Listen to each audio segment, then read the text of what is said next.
Hi everyone, in this video we will learn how to draw circles in MS Word. First, go to the Insert tab, click on Shapes, and select Oval. A plus sign will appear.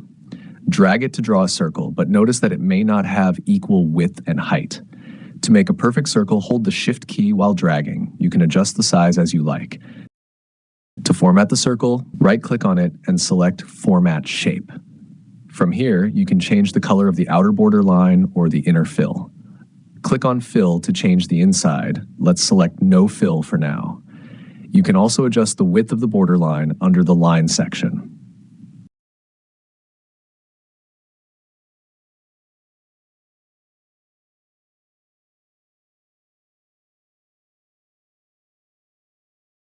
If you want to write inside the circle, double-click inside and type your text.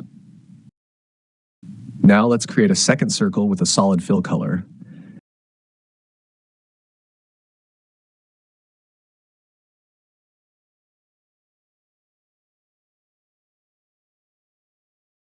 And a third circle with gradient colors.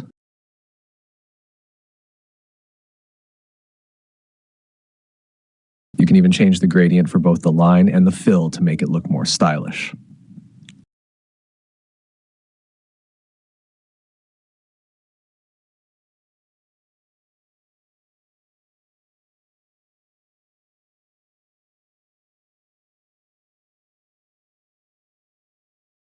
To learn more useful MS Word tutorials, watch my other videos.